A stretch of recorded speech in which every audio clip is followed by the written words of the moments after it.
Good morning everyone. It is the video for your chapter 11 of physics, that is measurement and motion. So today we will be summarizing this chapter. Okay? So measurement. The topic है measurement and motion. तो सबसे पहला जो term आता है that is measurement. Measurement बोलते किसको है? तो measurement एक comparison है.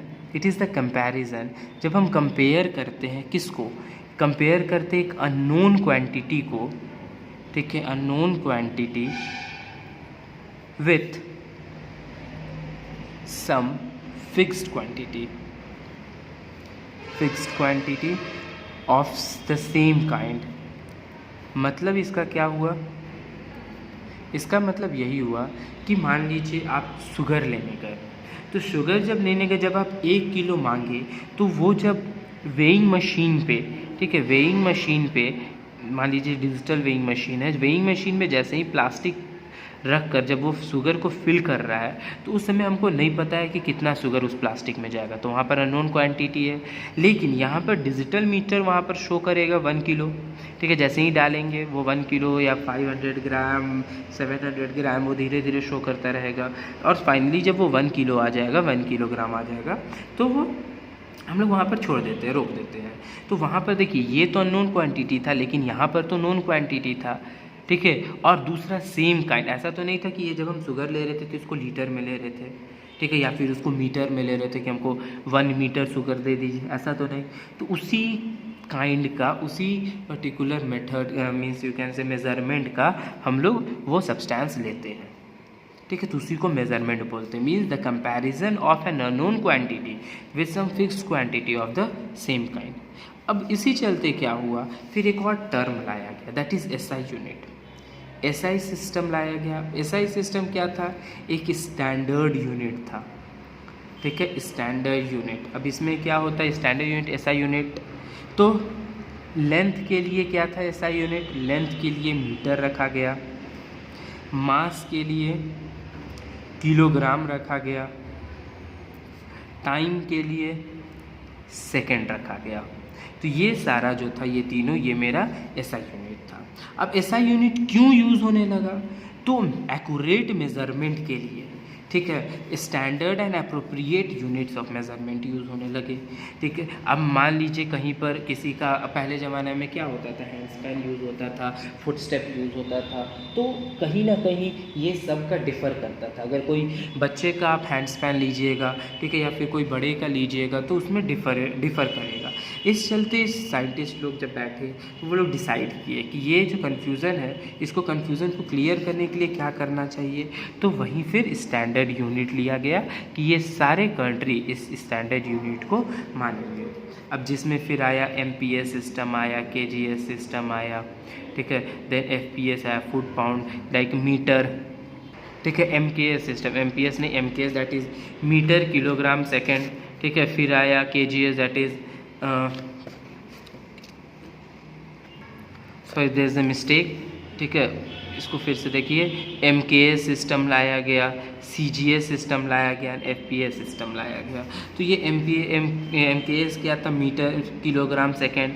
सीजीएस क्या था? सेंटीमीटर ग्राम और सेकेंड. ये फुट पाउंड और सेकेंड था, ठीक है. ये तीनों लाया गया जिसके कारण सब यूनिफॉर्मली यूज़ किया जा सके, और इसको नाम क्या दिया गया? SI system. अब उसी में दो और टर्म आए, एक आए मल्टीपल्स, ठीक है, मल्टीपल्स आए, और एक आया सब मल्टीपल्स. तो अब मल्टीपल्स जो थे वो बड़े यूनिट को मेज़र करने के लिए लाया गया, और सब मल्टीपल्स जो थे वो स्मॉल मेज़रमेंट को मेज़र करने के लिए लाया गया था.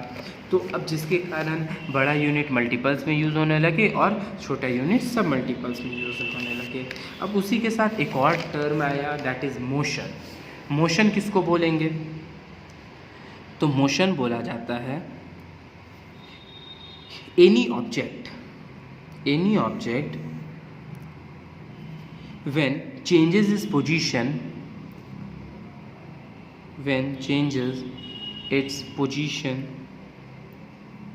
with respect to time,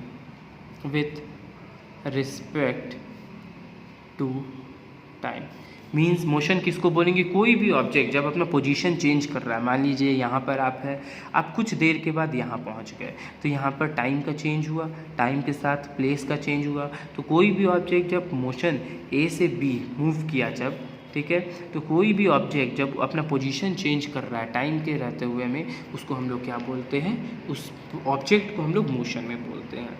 an object has translatory motion.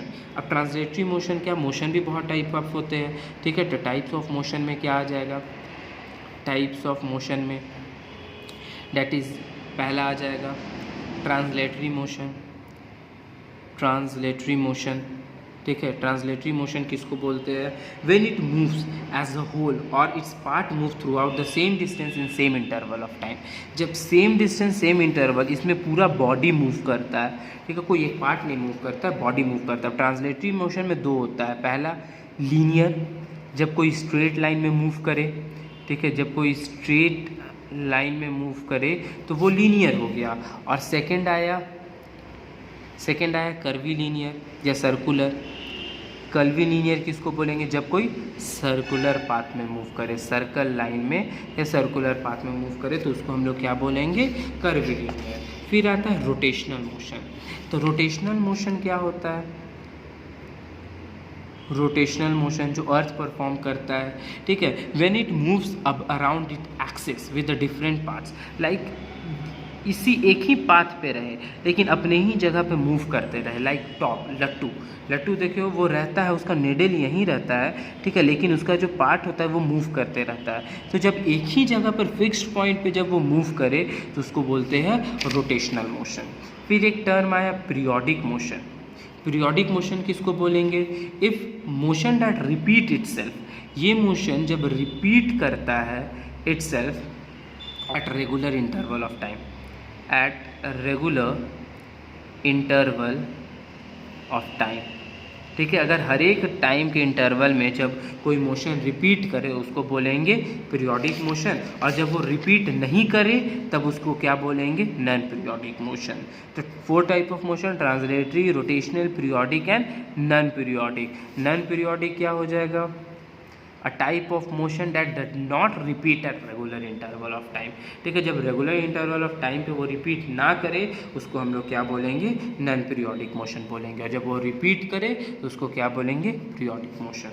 Okay, so that's all for today, thank you.